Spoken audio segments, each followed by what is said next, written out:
right, congratulations everybody. We're here. We made it to C1X. Today we get to talk to Dick Parker and Tavish Carduff. How are you guys? Good, how are you? Good. Great. Welcome. Yes.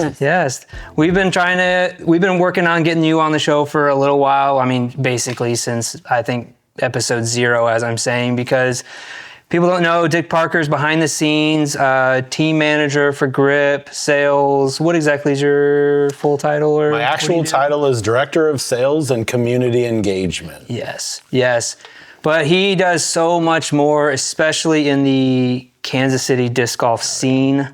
He's been around the sport for a very long time. I feel like tonight's going to be very much a history lesson for me and Scott, which I'm excited about because like I was talking to you guys offline, it was like I reached out to our bullpen and they had just so many questions. They were excited for you guys to be on the show and like ask about this. So it'll be fun to really kind of get in, hear some stories. And stories. You guys are best friends, as you put it, Dick. Family. Best family friends, at this point. Brother and sister. Yes. Mutual enemies. I'm just kidding. I love her like my closest family member. She is that to me. Yes, but world champion too, yes? Yes. Yeah. So has quite a career to talk about and to dive into. So this will be fun. So thanks for coming on. Thanks for being willing. We appreciate it. Thanks for having us. Yeah. Well, let's kick it off with just how did you guys meet? I'll tell this story. Go for it. Okay, so I lived in Lenexa, and there was a bar by my neighborhood. You know, all the neighborhood family people would hang out at that bar. And I also, during the day, would play disc golf. I would always find someone to watch my kids for a couple hours so I could go play disc golf. So one day, I'm in the bar, and I'm talking to the bartender, and who I really liked. You know, he's my friend, and he said something about disc golf. Really smart guy. He said something about disc golf, and I said, "You play disc golf?" And he said, "I played with you today." I think it was yesterday. It was the day before. Whatever. We had just played the day before together. We met at Rosedale Park in Kansas City, Kansas, played around, and she comes in the bar next day, and I'm just talking to her. I'm like, yeah, blah, blah, blah. And she goes, oh, I love disc golf. And he knew that we were friends on the disc golf course and at the bar. I thought he was two different people. I did not know that was the same person. So anyway, I promised to be friends ever since. Yeah, she had to be. It was kind of the rules when you screw up our actual meeting. You have to. I did, my friend forever. Yeah, we might not have been friends otherwise. We would have. Nice. We totally. I was unsure where that was totally going when you started with a bar. I was like, okay, this is like a disc golf podcast. No, I was a bartender at a local watering hole, and she would come in and with her friends, and I'd always get to know people. That was kind of how I got started in being in front of people, and then there weren't very many people traveling. Right. And there were hardly any people traveling to play, and so we would go just to any tournament anywhere. Yeah. Columbia, Kentucky. We traveled everywhere. Texas. We had our own little tour, and we would, have our own miscreants who would come and hang with us. And there was a rotating door of people, but it was always her and I. And we'd, wake up bright ass early at 8 o'clock in the morning, scratching our eyes, picking Christy Swady up or something random, and just driving to whatever tournament 3 hours away. Yeah. That is exactly what we did. Yeah. Wow. It was a fun start. I remember one early tournament in particular that we bonded on. We were only driving to Topeka, but do you remember this? Yes. You don't forget dying or almost dying. I mean, we're only going to Topeka, but we're on the highway, and there's those concrete barriers on both sides, and it was raining. And it was torrential raining, and the car in front of us spun out, and it started doing this and hitting side to side and 15 feet in front of us and coming at us, and we were just like, "This is it." So everything came to a stop, and the car didn't hit us. It was like this close, and we're in your little tiny, we have this much room to get through. Other people are getting out to make sure they're all okay, and we're like, good luck. We drive around. Yeah, I had my little space because it was literally the car in front of us and me. And we come to a dead stop. It's raining. I look. I see this spot. I kind of pull to the side. We look over. everyone's alive and we keep going. We're trying to get to Topeka. The torrential downpour made it really tough for us to even try to get there. And then we get to Topeka and the sun is shining and no one has gone through anything that we have gone through. They have no idea this thing happened. Welcome to the Midwest, right? Yep. Yeah. Yeah. Yeah. That was, So those were moments. That tournament at Crestview. God, That's like the first course in Kansas, Mighty right? Shunganunga or something that Yeah. Bruce was running would be my guess. I'm not, one of those. I'm not sure. When you almost die, you kind of forget about it. Shunga and Crestview were the only two Topeka tournaments at that time. Sure. So it's one of it those. was one of those. It was definitely one of those.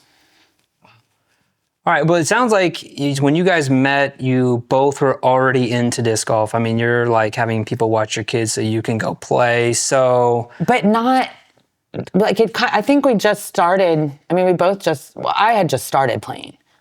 okay. She says that, but when we delve into her origins, she's had a Frisbee in her hand since probably 6 years older. Yeah, I've heard other things. Yeah. I've been around it since I was a small child. You mentioned Christy Swady. Yeah. Who was married to my brother, and they used to drag me out to Christy used to drag me out to a girls' league every Thursday night, and Rhonda Crosby, and so I just go out and do that, and somehow over the course of drinking beer with a bunch of women at night, I got really good really fast, and so you were ready to go to tournaments, and I was like, let's go. I didn't. Okay. Yeah. I had the competitive spirit. I just wanted to go out and just, Okay. I loved that idea of just competing.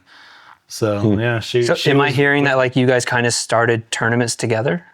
I think so. Probably. I don't know if you played a lot before that. Just locally, I think. Yeah. I did a lot of Rick Rothstein's events, the Rosedale Amateur Championship, ice bowls and other things like that. I know what it was. I played the 2003 Am Worlds. Did you play that? No, I didn't. Okay. I avoided it because I was a little scared, but I did go to the player meeting where Ace Mason did his famous Louie Louie speech. But continue. This is your like first season in the PDGA, right? My first season, Yeah. I played the Kansas City Wide Open, and I played the Ann Arbor, whatever that one is, Great Lakes Open, and Am Worlds. So those were my first 3 tournaments, period. Small ones. And I played the Am Worlds having not played any of the courses here. So Waterworks, Olathe. Okay, Amworlds was in town. I Kansas City. I played all of those blind during the Am Worlds. I had not even played them before playing the tournament. So, and then I went to Ann Arbor, which was a big tournament, and I didn't know it. And there's a whole fiasco of story there. But the point is, I met several people. And because of that, I was ready to go travel. There were women that played in Iowa or would meet in Iowa or different places. So I was always trying to go like where there was a women's field. Oh Yeah. Which is tough to do, especially at that time. I mean, Well, it's still yeah. tough today. It's obviously grown, but Yeah, we've seen a lot more growth, but yeah, I am curious if you could speak more to like what was the women's, like you said, a league with women. I'm going to like, give you a little. like- So there was a girls' night out is what they called it, and so we had anywhere from say 3 to 20 women that would come out and play. You mentioned LaRon. Every once in a while, we'd call him LaRonda, and he'd come play with us. But glad I didn't get a girl's name. That'd be Robin. and Mike Sanchez, we called him Michelle, and he would play. But it was just a few of us, and we did it for several years. But then when I started, I played in Worlds, I met a bunch of women, and so started traveling. We just communicated about where people were going, and we would go play together. So this group of women, there are, I would say 20 to 25 women across the U.S., everyone's continental U.S., and it's called Team P, Team Penetration. And we have our own logo. And I'll just hand off This is back in the day when even ultimate teams were coming up with these kinds of names and Yeah. things like that, right? Yeah. Well, Chris Sprague was the one that, the name came from Chris Sprague because he kept using the word repetitively in front of a bunch of women, and we all just, it just This says penetrate it. this is what it says. Yeah. Yeah. Team P. Yeah. I'll probably take a picture of this and it's probably on the screen now, but But so there are all over, and several world champions and several Hall of Famers and all kinds of women that have been in the sport for a really long time are part of that group, including the founder of Throw Pink, Sarah Nicholson, who I just joined her board. And I was going to shout out Grip has given over $20,000 to Throw Pink. Awesome. So since I started with Grip, just kind of dovetail on Throw Pink just real quick. It was one of my missions to really focus on women's disc golf and juniors disc golf, because I really have this belief, and I've had this belief for a really long time, that if we ever really want to take this sport seriously and we want true growth, it starts at the beginning. It starts at the kids. It starts at women playing disc golf. We have tons of men. This is a sausage party in disc golf.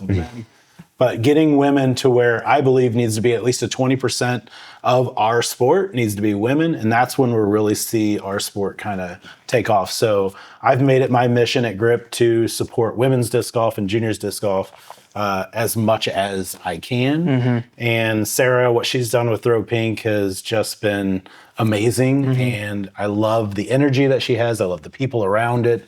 And just finding out recently that Tavish was joining the board was just like huge. I actually had a call with Sarah yesterday, and it was great just talking about the 2025 season and making sure that we're still a part of it. And we talked a little bit about Tav and how she's going to be her boss here soon on the board. Awesome. So That's awesome. Congrats. That's awesome. Yeah. But yeah, I love Throw Pink and what they're doing.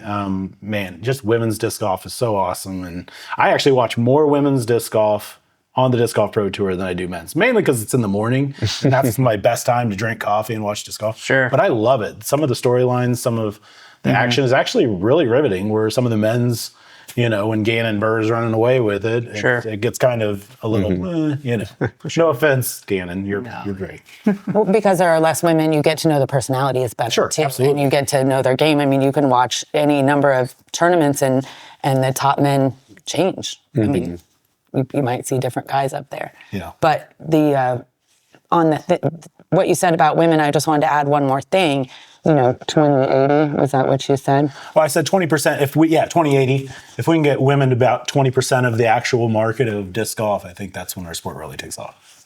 I think beyond players, just getting women involved in disc golf, getting women supportive of disc golf when their boyfriends or husbands or whatever play, brother, family member, becoming part of the community in any fashion is kind of a cool space for any women to be. So I look forward, you're just talking to her about what the mission statement really is. It's broad. Right. And so figuring out what that's going to be for 2025, I'm pretty excited to join that. Yeah. Yeah. Yeah, We have committed to Throw Pink for 2025. So Cool, how much? we give bags to, every single event that has, stepped up to be a part of Throw Pink. They can reach out to us and they get a free bag That was to raise rhetorical, money. but Anytime. But like, what are After you? this, can you tell me what rhetorical means? Go ahead. Yeah. But what are you excited about? Like, what made you want to get involved with Throw Pink? One of my very dear friends just finished up breast cancer treatment, which is what this started around. So that's one interest. I really love Sarah and everything that she's doing. I've known her for a long time. I'm not as close to her as maybe some of the other women that are part of this group because we don't go to the same events a lot. She's East Coast. yeah. So just getting involved in what she's doing, I can tell that she's been doing it so long and there's so much on her plate and she's so busy and she could just use some help. And I have some time to do a little bit of volunteer stuff. So I'm just excited to get in there and help provide some structure and see where it can grow, because I've got some ideas on women's health, on health overall, and how to support just disc golfers in general. Yeah. Yeah. Because you have, wellness. I mean, if you want to dip into that a little bit, because I've heard you've got like a blog and I do. What is it called? Our Raw Material? Our Raw Material. It came from disc golf, honestly, from being out in nature all the time. It is 12 pillars. It starts over at the solstice and the equinox every year. It's the same 12 pillars. They cover your emotional, spiritual, mental, and physical being. So when you take that to disc golf, and I've worked with a few players now, I call it form. So F-O-R-M, form. Okay. Because we're working on our form. We have so many people working on the mental aspect of the game and the physical aspect of the game, but pulling all the rest of that together too brings a wholeness to it. And I think that's what we were talking about before we started, is just the experience of bringing the community that was here at the beginning of the sport into the growth. Because I think disc golfers, like you said, still just carry this community sense. For sure. Even the newer ones, I think, even if you weren't part of it, you just like they just hold that. And I feel they gravitate to it. If anything, if they didn't get into it, maybe they got into it for the competitive side, but they find the community side, and that really it doesn't. Maybe they got drew into the sport by oh, I love to compete, I love this, I love that. But once they found that there's actually a community out there, a family, if you will, it really keeps them there for a long, long time. To touch on was it your first episode with John Jones and Charlie? It wasn't the first. That was like the fourth or whatever. Okay. There's a few back. It's the first one I saw. Okay, It's cool. the one center. Okay, cool. And I watched a few others. Because you know John Jones, he like lives close to you, doesn't he? He does. Yeah. And they've been around playing during the time that I haven't been playing as much. But man, listening to them talk about just their own thing, and like I can picture being in John Jones' basement and those two out doing what we used to do, like wiping off tee pads, and man, they just hit at the heart of everything. And I just I loved them before, but I'm just obsessed. Yeah, big fans. Yeah. And their little friendship. Yeah. Enjoyable. And then Cooper talking about his course and Still, yeah. everything he wants to teach. Like I could sit down and talk to Cooper forever. Yeah. Yeah. It's just amazing what those guys are bringing, that is old school stuff that they don't even know. They're just bringing it. And then just all these new ideas and courses and it's just fantastic. Yeah. I know it's been cool. The richness in the Kansas City community and like hearing some of this history, we've gotten into it with like every episode, I feel like. Just the history, there's so much depth there. And so As I mentioned before we started, disc golf, all of disc golf, all roads lead or come through Kansas City. Every piece of history in disc golf has come through Kansas City or established here in Kansas City. From Rick Rothstein, Crazy John Brooks, who else? LaRon Harris, Tom Ingle.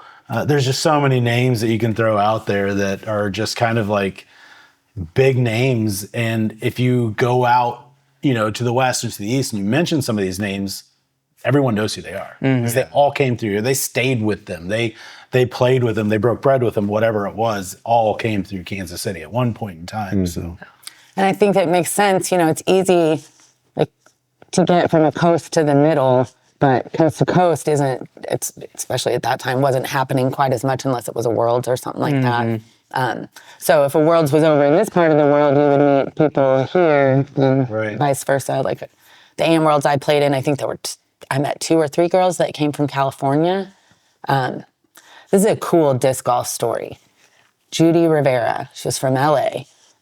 And she was on my very first card, and she had these pants that was like zipped off North Face pants, what I'm talking about, right? And they were like, where'd you get pants like that? I need something like that.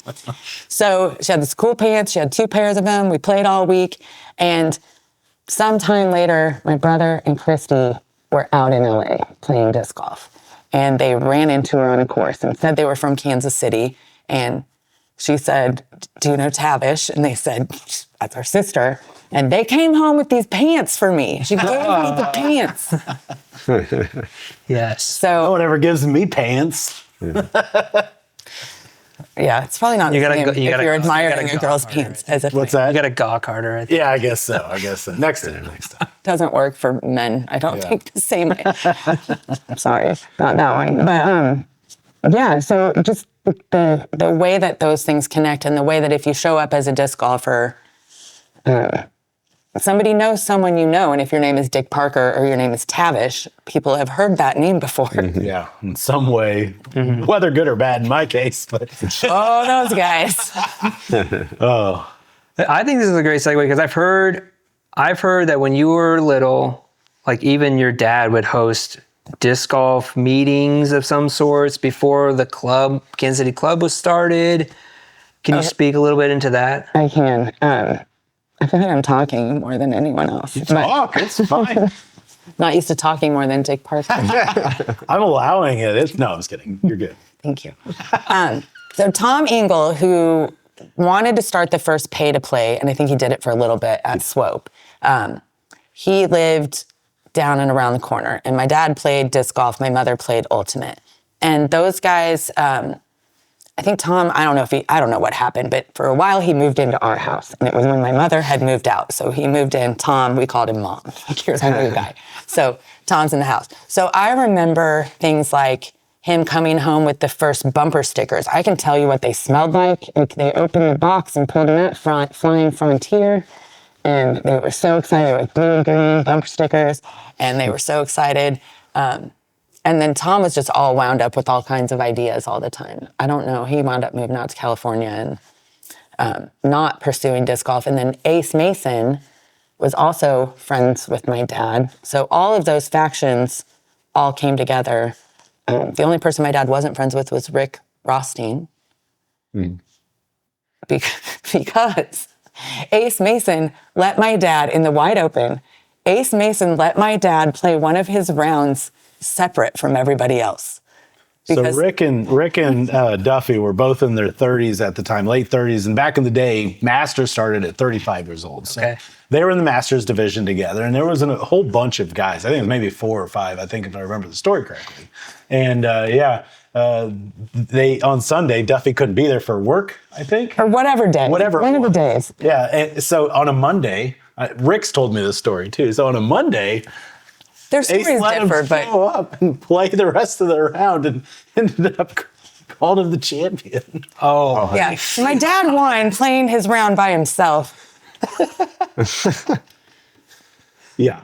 But that was when Rick was from Columbia at the time. He hadn't moved here to Kansas City quite yet. So that was 80s probably. Yeah. Yeah. So that was an actual wide open. so what? Like tournament's over. Yeah. Does Rick think he won? I think he played a round before. Oh, I thought it was after is what Rick told me, but it could have been before. I'll call him. I'll find out. The point was, yeah, we can't ask my dad. He's not around to argue with Rick anymore. They became great friends. When in the 2003 EM Worlds. It all comes back to the 2003 EM Worlds. I really think so many of these connections. But I remember being at the bar again. Why am I always at the bar? And was sitting next to Rick, and he's talking about. He said something about my dad, and I'm like, "Oh, you know my dad?" And he's like, "Oh, you don't know? Your dad and I don't get along." And he's like, "Well, why?" Well, you should talk to my dad. You know, why would you not get along with him? I'm sure Duffy loved him. Either way, didn't care. But oh, my dad didn't care at all. Yeah. But Rick is really big guy. Just I don't know how tall he was. 6'4", 6'5", anywhere from 6 some pounds. Big guy, long hair, big beard, with deep voice. Sweetest human being you've ever met. He would not hate anyone. He loved everyone. It was so amazing. Yeah, but Rick, you know, I love Rick to death. I have a very good relationship. He's like the father I never wanted, but you know, he doesn't love everyone. He doesn't. But he did reach out after that, and he and my dad became very good friends. He spent every 4th of July with my family for a long time, and yeah, those guys all They talk about it every year. tight bond. I don't know that they talked about it every year. Correct me if I'm wrong, though. They would get together and kind of plan out events at your dad's house, though, right? Like, Oh yeah. Like any of the original big events, yeah, they would just meet at our house, probably because my dad didn't have a babysitter. Was he a part of the first? So Kansas City had the first indoor disc golf, well, all-round frisbee golf tournament, and it was in a warehouse that Hal Kerr's father owned, and they used it. They on a weekend when it was all closed down, they would put like barrels and everything up as trees, and they would have like an all-round frisbee competition in a warehouse. Oh wow! And I think your dad was probably a part of that. I remember him telling me stories after Ace had passed away about that. And I remember being at that with my mother too. So there must have been some ultimate crossover or player. It was an all-around frisbee. It wasn't just disc golf. So back then, you didn't just play disc golf. You played guts. You played double disc court. You played all these different frisbee games, freestyle frisbee, all these different ultimate, whatever else. What if it spun? You played with. Okay. You know, if you could spin it on your finger, it was a game you played. I can remember a couple events when I was a kid out at Shawnee Mission Park that had music, like a band playing. I think the Nitty Gritty Dirt Band playing, and disc golf over here and across the road. And it's part of the Shawnee Mission Park course now, Is it? where they were playing. Oh, okay. And then, yeah, I remember a lot of really cool things. But as a little kid, that stuff was not in disc golf when I was older and started playing. But Right. yeah, I was always trying to, go do something else. So they didn't really let us play with them a lot. Okay. And you didn't like disc golf as a kid. You were anti.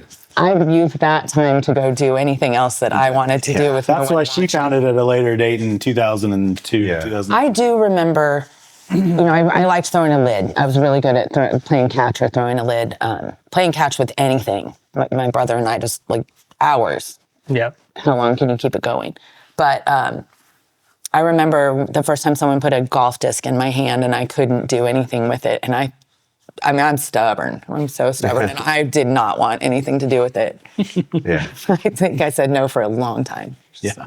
Like trying to play disc golf or just still trying to play catch with it or trying to throw it. Like it just didn't go where I wanted it to. And Float. And Yeah. if it wasn't easy, I did not. That can be a barrier for a lot of people. Oh, yeah. Like, so yeah, makes sense. I turn that into when I teach anyone to play, just saying like, this is going to feel like the weirdest thing you've ever done for a minute until you figure out how it flies by doing it this way. Mm-hmm. Because otherwise, you're never going to want to do the thing that it takes to, Yeah. you're never going to want to put your body in that position unless you understand why. Often when I teach disc golf to people, I tell them they'll say, oh, I can throw a Frisbee really well. And I say, well, it's going to be tougher for me to teach you how to throw a disc because you have too many preconceptions of how you think this thing's going to fly. But it's not the same thing. It's not a Frisbee. It is in essence, but it's much different. But. No, they have way different purposes, right? Right. Yeah. So, I mean, one's meant to catch and one is definitely not meant to catch. Not meant to catch. Yeah, just tell her daughter that, huh? Can I tell that story? So I used to when I was still a bartender in Old Chicago, I would go over to her house and we'd hang out and we'd putt in the backyard and she had two little girls, Madigan and Marin, and I believe it was Marin, wasn't it? And she was the oldest of the two, was running around picking up the Frisbees as we were putting, and she runs out. It was windy that day. Okay, whatever makes you feel better. So Marin comes running across the basket, right as Tavish lets go. Wham! Right in the eye. Yeah. That's not funny. The funny part was she goes to school the next day and the teacher says, Marin, what happens to your eye? And Marin says, My mom hit me. with what, Marin? A Frisbee. She was practicing Frisbee golf. The teacher called me and told me, she's like, by the way, if I hadn't asked follow-up questions, she would have left it at my mom hit me. Sorry, guys. Yeah. No, but I yelled at her and she turned and that is why. Like if otherwise it wouldn't have hurt her that badly. But that just reminded me of one time when I did get hit with a disc. Did I Right. throw it? Loomis. Oh.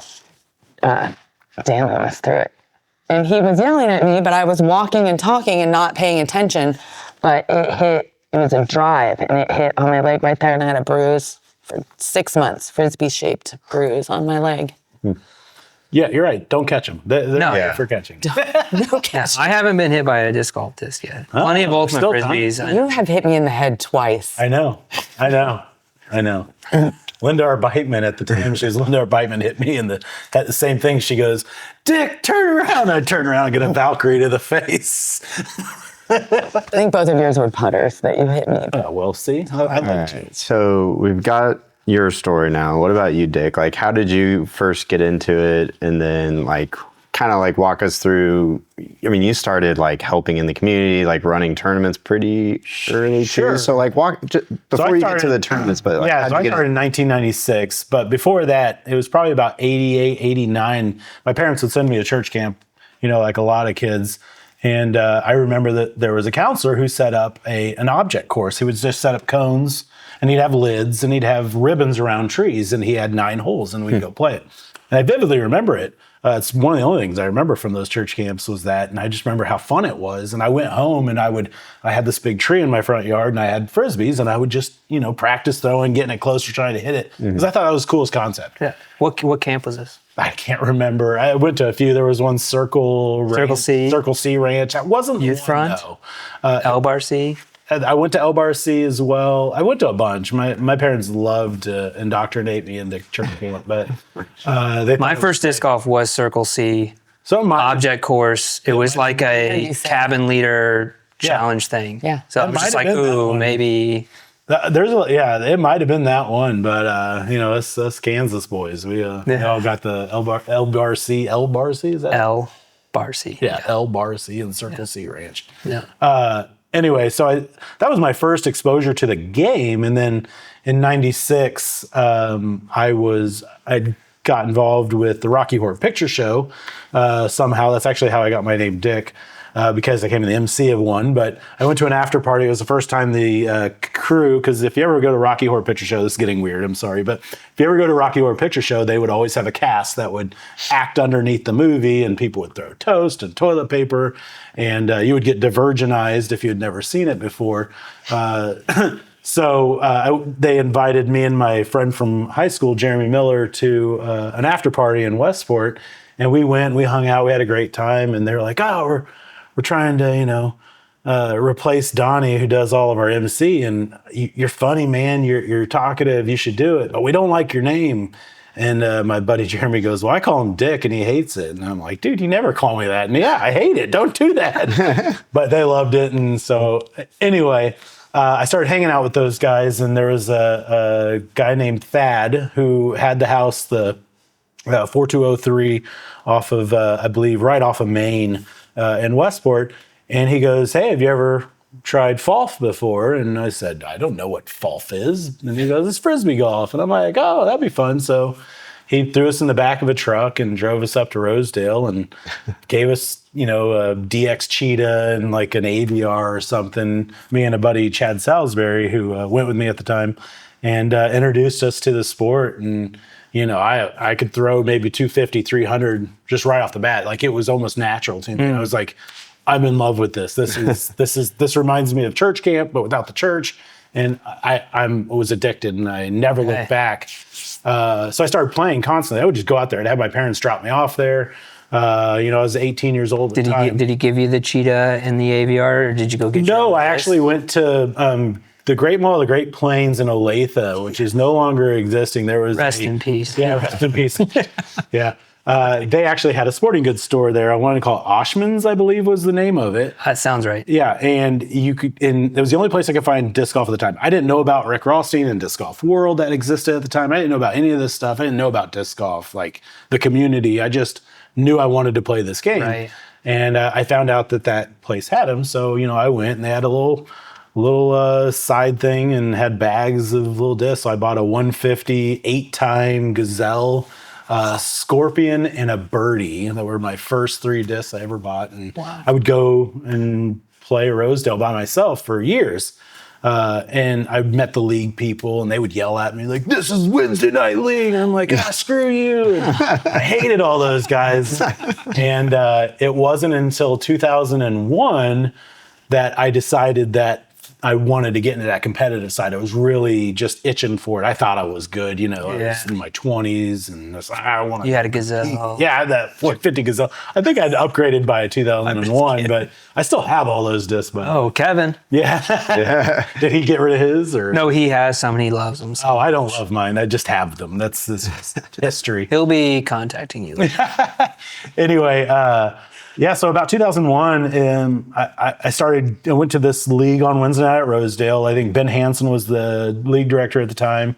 And I started talking to him, and I said, hey, what's up with this? And he told me about the Kansas City Flying Disc Club that had existed since '83 at this time. And he said, oh, we actually have a meeting tonight or, in a couple days over at the Ramada Inn over off Shawnee Mission Parkway. You should come over and, check it out. You can meet everybody. And that was my first experience meeting those people. And I was sitting there listening, and there was Jack Lowe, was on the board at the time. I think he was the president, or maybe Rick was the president and Jack was his vice president or something like that. And they got into this part where they're like, yeah, well, we got some lost discs from the course. Anybody know Dick Parker? And I'm like, that's me. And it was a SET bird that I had lost. Oh, wow. So I started talking to him, and he started, he said, oh, you should come out and volunteer. You should go do all this stuff. So I ended up volunteering with the Kansas City Flying Disc Club. Became course coordinator of Down Under for the early time of 2000s, and kind of helped Jay and those people kind of rebuilding bridges or whatever was needed, clearing stuff out. And that's kind of how I got my foothold, and then going to those meetings. And then eventually it spawned into, I mean, I can go into a whole timeline if you want, but Please. from there it was 2008. Jack Lowe was going to run the 2009 World Championships. He was touting it as the most people to ever play in a combined World Championships, pros, AMs, everyone, juniors, masters, the whole line. And This was the first World Championships that I wanted to go attend. I just graduated from college. I was back here in Kansas City, and I was like, oh, the Worlds are here? Like, I didn't end up making it out, but... Interesting fact, since 99, Kansas City has held 4 World Championships. 99 AM World Championships where Nate Doss had won. It was one of his first win, was here in Kansas City in 1999. In 2003, we also held the World Championships with AMs, and then 09, the combined pro and AM Worlds. And then in 18, when my sister here won her FP50 world title. Yeah. Let's go. And let's never forget, I beat all the 40-year-olds as well. And all the 40-year-olds in the FP40 that same year. So that was a huge win. Congratulations. Yeah, she's a stud. But yeah, so 08, Jack was talking about it. He wanted to do all these things. And, they needed to do T signs. They start talking. So I went on, the very early version of YouTube and taught myself how to use Photoshop. And I created all the T signs for Kansas City. So that was my first big, I want to do something big for Worlds. So I created Rosedale's, Waterworks, a bunch of different. It wasn't your first time. Oh, I I do jumped something ahead. big. It wasn't your first. I jumped ahead. So this disc right here is Koi, which is Koi's signature discs. In 2004, I apologize, Dana, my old business partner. In 2004, so I didn't like Rick Ralstein, who I finally met Disc Golf World. And this guy was just a jerk to everyone. He yelled at you, and turn when you're like, hey, what's the scores? Get away from me, or whatever. And I was like, I don't like this guy. He's the only disc golf I want to start my own business. So I rented a building at the bottom of Rosedale Park. There used to be a golf ball Paul's. I don't know if you've ever seen it over there at the bottom of the hill, Rosedale and Mission Road. But I rented the upper part of that building. And my business partner was an artist, Dana Holstrom. And he did amazing artwork. And my concept was I wanted cool artwork on disc. The Ching stamping process had just kind of came out around that time. And so, yeah, I started my own disc golf business, lasted about a year. But Rick had went to Innova. Pass that around. Let me see that. Yeah, Rick went around and told Innova not to sell to me because he was the distributor for Innova in Kansas City, and I couldn't buy direct. So I went to Discraft and made my first purchase with $1,400, bought a bunch of Frisbees and stuff. But yeah, that was the first thing I printed before I got excommunicated from Innova by Rick. But And the decorations on the wall were all of the discs that I had won as an AM, because everything they gave us was too heavy for any girls to throw. So I just had it all. And so we decorated your whole space with that. This is Innova, though. yeah, that was Innova. So early, I was able to do custom stamp stuff because it was different than buying stock stamp. That's how Innova looked at it. The second I wanted to buy stock stamp is when I was no longer able to, and I had to buy from either Rick Ralstein or Dennis Vatchels out of Harrington, Kansas. And I said, well, I'm going to buy from Dennis. Fuck you, Rick. I love you, Rick. But at that time, when I was a kid, I was hell bent on doing it my way. Yeah. And so I started that little company, and it lasted for a year maybe, and then it went under and whatever. But so then, yes, I started. But it was fun. It was Yeah, fun. it sounded fun. Actually, I should jump ahead because Tavish was the first player I ever sponsored when I had Koi's signature disc. Okay. And then Fred Smith, who is now her husband, and then You Dave guys fell in love through Koi. Is that Fell in love through court. my Sort of, fault. actually, sort of. It is your fault. I think it is your fault. Dave Hemmeline was the third person I had sponsored. So I was sponsoring these three people who were incredible. I have a YouTube page, The Dick 3000, if you ever want to get bored and watch videos of Tavish and Fred and Dave Hemmeline. Well, I don't think Dave was in those at the time, but they were throwing I think frisbees. somebody else was in them, though.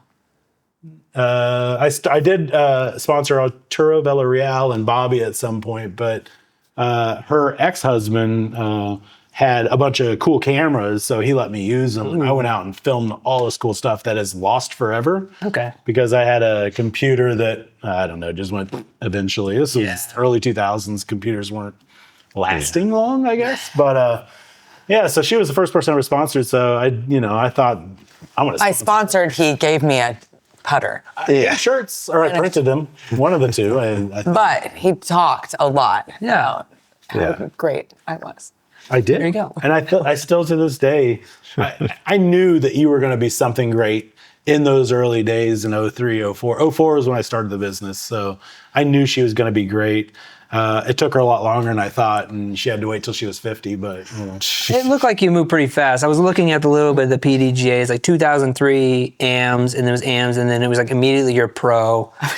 And like 2005 is when you went pro or something like that, right? 2005, I went to the Pro Worlds. Okay. And you were I in first place after the first round. that was 2007. Oh, 7. But I was in first place after the first And round. we were back in Kansas City freaking out. And then I took an 11 on the Was first hole of the beating next. Everyone. Yeah. But you placed really well in 2005, though, didn't you? I did pretty well. I said I was going to disc golf. I called it disc golf camp. And I wound up on the front page. I should have brought that. I wound up on the front page of the Allentown newspaper, and it said, "The best of the world in disc golf invade the Lehigh Valley." And it's a picture of me under it. Yeah. I took it to Des Redding, and I'm like, they think I'm the best. I don't know. Sorry, Des. Yeah. But yeah, I was always like, would step up because there weren't that many women playing. And it seemed like the AM women, at least around here, were weirdly competitive. And I was like, I'm a bonder, I'm a community person. So like, oh, if this person really needs to win, I don't need to win. I'm like that. She is. So I don't win. I'll be like, yeah, well, they were really sad, and I spent the evening, stroking their hair, making them feel better. And I just felt like they needed this more than I've done energy work on people who were going to drop out of the tournament, and I'm like, no, here, let me fix your shoulder, and I do, and then they win. Most recently, it was the Patrick Brown's girlfriend, Jenny. Oh, Umstead, yeah. Jenny Umstead thought she broke her foot, or maybe broke her foot, and I She's a had Grip sponsored player. and I had a this was at the Wide Open, the one where I got to play in the big event, right? Anyway, I don't remember. Anyway, but I had in my bag a compression thing from when my foot had been hurt. And I'm like, here, I've got this thing that'll hold your foot all together so you don't have to quit. Yeah. Then she went on to Everyone win. else is like, Tavish, what are you doing? I'm like, well, Yeah. what else are you going to do? Yeah, she would love to. She'll give herself for somebody else to be able to. And it's not a conscious thing. Like I'm not. Oh, you're just helping them. I mean, they still have to show up and win it. It's not like you're actually like. And I check out a lot. Like I don't have that killer instinct for competition unless like there's a time where 2018 it was in Kansas City. It was the first year they had split them. There weren't that many people that were going to be here, and I was like, okay, I'm going to win, and I'm just going to play way above my rating because It's just what here. you do. Yeah. And then one time, the other like big win I had was 2015 Colorado Rocky Mountain Women's. Yeah. And it was for a lot of money. And I almost like screwed up the last round because they told me how much money. I remember Doug Bierk is saying, do you guys all know how much you're playing for? And I was like, no. Dude, And then, tell me. and then he said it and I'm like, 1,600, the what? And I almost couldn't throw. Like I almost couldn't start the round. He said it right as we started. But I wound up winning because I was missing the Wide Open for the only time I ever missed the Wide Open. And I was like, okay, if I'm missing it, I better win. So I almost need like an extra reason to win. I'm here to hang out. And I think if I had been a competitor like that, there's only like Juliana and Des. I am just friends with them. Yeah. I'm not trying to hang with the Capricorns. So, yeah, I win like here and there. You know, I have Hall of Fame. I'm in the first class of the Kansas Hall of Fame. Inaugural class of the Kansas Hall of Fame. Yes, congrats. So, you know, I do these little quiet things that give me like a, you know, my name's on a plate somewhere. But other than that, I'm good to Yeah. not. My name's on the beer of foam at Old Chicago, but that's about it. What was it like playing with like Des and Juliana? Oh, great. I mean, they're so fun to play with, and they're so. One of my favorite things, which I'll still go back to, and I you might not know this about me, and a lot of people don't. The way that I lose tournaments is I can't make a putt from me to you. Like a 5-year-old could do the putting and I would win, and I'll miss 30 of those in a tournament. Oh, So it's the difference. I mean, it is straight up the difference, and I've done it for years. Every conversation after a round is, I just forgot. I don't know how to putt when there's a scorecard. It's not like she would miss like. Yeah, I'm not just chain missing. out. The disc is leaving my hand and Degrees throw it the wrong direction. What the world's Richard? whatever. What the fuck, Richard? Yeah, I was the original. Yeah. What the fuck, Tavish? Is exactly right. So, I mean, there were many times that people playing with me have walked away thinking I'm putting my disc in the basket, and I come up and they're like, "No, Tavish, you got a 3." And I'm like, "No, I dropped that and it didn't make it into the basket." And they're like, "No, that's impossible." I'm like, "I promise you, you guys didn't turn around, but that's what happened." Oh my gosh. And so My that's biggest thing in basketball was I couldn't make a layup. Like if you had a breakaway layup, I was guaranteed to miss. In But if you practice, kick it out to me, I'll hit all threes all day. Yeah. But in practice, though, you do it all day long. So You're not even like, yeah, it's just. So Des Redding said to me at the end of the wide open, she just turned and she goes, "Yeah, Tavish, if you could putt, I'd be afraid of you." And I was like, "Well, that's cool." She doesn't fear you. Does She would be afraid of me. Yeah. You would. Des would be afraid of me. You got that, Des? So every once in a while, But, so I don't know. I show up with a crazy putt. And if you play a casual round with me, UDisc has actually messed with me a little bit. It's all your fault, 'Cause it's- by the way. It's a permanent record thing, you know, like it's the Violent Femmes when I was in high school. This will go down on your permanent record. Well, you can do an activity round now. You don't have to track. So The fact that people, I'm like, it makes my heart rate go up. And people are like, "Let me put your name on this." I'm like, no. You know, I want, I don't want record of this. right. It freaks me out. Or the idea, like you just said, people are at home watching. I'm like, I'm just letting them down. And then I get all these messages and I'm like, why are people paying attention to what I'm doing? Because we love you. So if I just, stay way down there, and then my big move was hot round from the bottom card. I really like that move. yeah, There you go. Nobody's really watching, but you can pop up there, yeah. And I've done that one a lot of times from something way low and then just like shot with the top. Do you feel like you're somehow playing for other people? No. Okay. No. What are you worried about? I just love the play, I love being out there and I love playing with people and I love golf. I don't need to win, but I've won great things. I'm grateful for the wins I have. Do you need to win, Dick? I have 6. There you go. I got my That's first more one. than most. I got my first one, I think, in 2020. I don't know. I've had a lot. First win in 2020? I think so. Yeah. Yeah, I beat Crazy John Brooks and Chris Claring, Cade Geraltz, and somebody else. It was at Olathe. It was the Old Settlers. It was a PDGA event. And I beat all those. I beat some, 6 tournaments? I would have guessed way more than Way more, yeah. No. Well, so I was an amateur only till about 07. And then 07, I decided to go pro because I was sick of amateurs beating me. I thought I was better than them and they were beating me. So in my mind, I said, well, I'm going to go play against people who should beat me because then I won't be so upset when I lose. I was more upset getting beat by people I didn't think should, that I wanted to get beat by people who should beat me. So it was a struggle, but it also helped me in where I'm at today.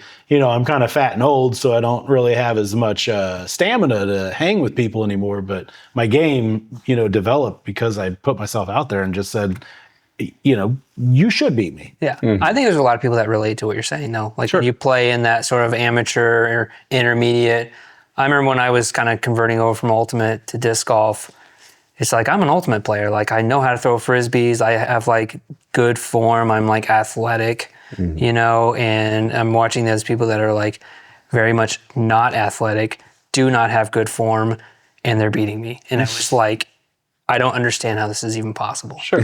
You know, so I totally Yeah. get it, but it makes you sort of like look internally, like, well, it's because they're not missing putts from, you know, from 10 Yeah, I feet, mean, which I've been known to miss an 8 foot. Disc golf can both be good for your mental health and bad for your mental health. Yes. It's all in how you approach it. And I think that was for me, it was bad for my mental health in the amateur side of things. But when I went to the pro side, I found, you know, more enjoyment in losing, if that makes any sense. I think it makes sense. I think it makes total sense. I think there's a lot of people that can listen to that and be like, maybe I should go ahead and just go for it. You know? Sure. Well, I don't think people are going to hate this, but I don't think amateurs should get paid. I believe in true amateur style golf. And, you know, so I think everyone should spend some time there and get to understand the rules and how to play. But really, I don't think there should be a reward outside of just, you know, feel good until you play in the pro level. But I also think there should be a semi-pro division, but that's a whole nother topic for another day. Okay. Yeah. I like that idea, though. Yeah. I was just going to add, he came in as like just a little brother all the way around. I mean, he's called himself the little brother to me, but you really did come in like that. So all of the guys that have been playing for a long time in town, you set yourself up to get picked on. Sure. But because of that, he learned so much, and everyone was always in your business and always in your game and always, Oh, yeah. you know. Everyone loved to tell me what I did wrong. I also was just thinking, and I never thought of this before, you know, I did like 10 years on the board, and I think it was 2008-9 was when I got divorced, so I left and you came in. So and you did another 10 years or something, right? Yeah, because I was a course coordinator for a long time, because back in those days we had the course coordinators, like there was like 20 people at a club meeting. You know, you had your 6 course coordinators, because at that time we had 6 courses in Kansas City. That's mind-blowing if you think about it. When we started, it was 6 courses. It was Rosedale, Wyco, I think, Waterworks. Wyco maybe had not even put in the ground when I started. Yeah. It was when I... Yeah. So Rosedale, Swope, Waterworks, Wyco, and Olathe.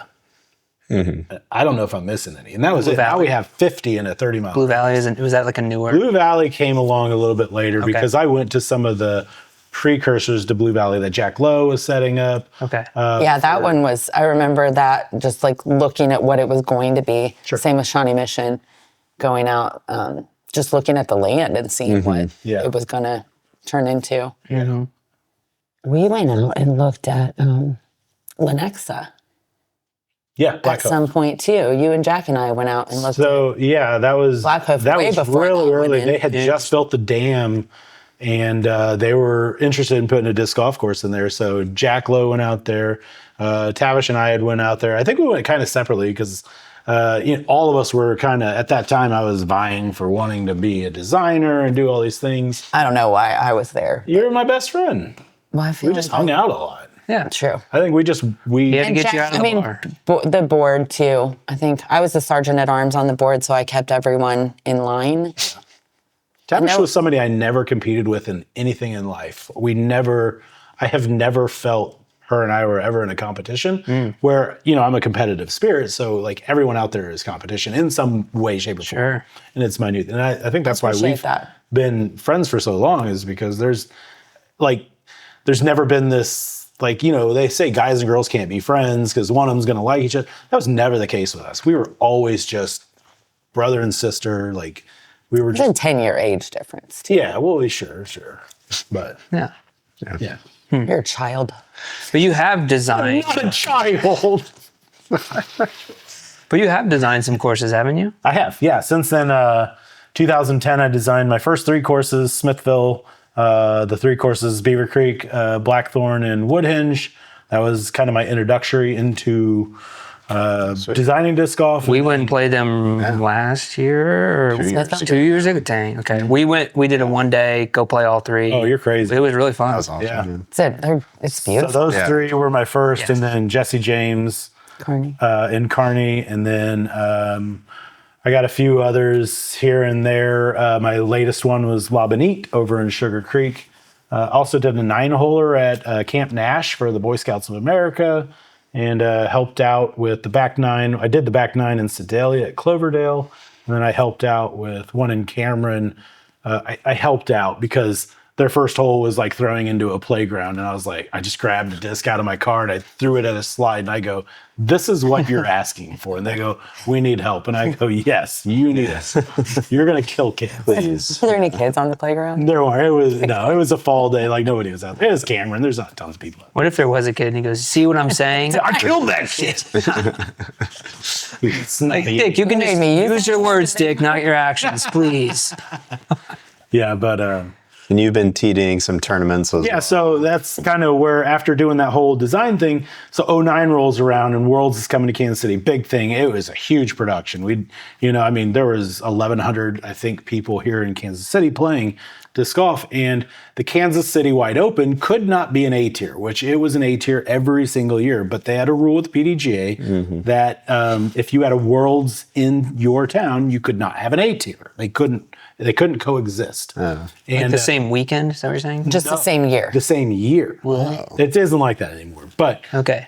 so they're like, well, we need to run it as a B tier. Who do we got? And I said, I'll do it. So so I should back up slightly. DUI.